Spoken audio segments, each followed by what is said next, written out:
আর ওর wife এসে না কানের পোকা বের করে দিচ্ছে, পুলিশে মিসিং কমপ্লেন ফাইল করবার হুমকি দিচ্ছে। একটা কাজ করো, ওকে বলো যে পার্টি ওকে মুম্বাই থেকে বড়দাবা গোয়া সাইডে নিয়ে গেছে কোনো কাজের জন্য, 2-4 দিনের মধ্যে ফিরে আসবে বেলগাম। আপাতত ওকে এইভাবেই শান্ত রাখো গোবর্ধন, ঠিক আছে?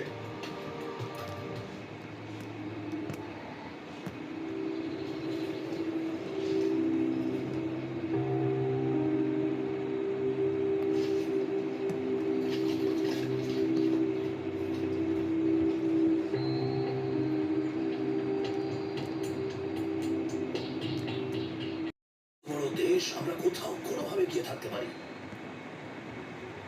আমার সাথে পালানোর জন্য তৈরি তুমি? দেখো কাবেরী, নতুন শহরে নতুন তুমি আমরা করবো, যাবে তোমার সাথে?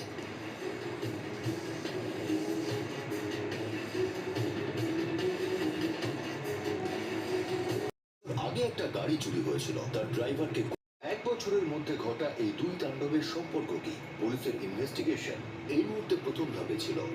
আর যে গাড়িটা তাদের হেফাজতে ছিল তার কাহিনীতে অনেকগুলো টুইস্ট ছিল, যেগুলির বিষয়ে এখনো তাদের কোনো ধারণা নেই। পরের পর্বে আমরা জানবো যে পুলিশ কিভাবে এই দুটো কেসের মাঝখানে সম্পর্ককে খুঁজে বের করলো আর এই কেসের সমাধান করলো।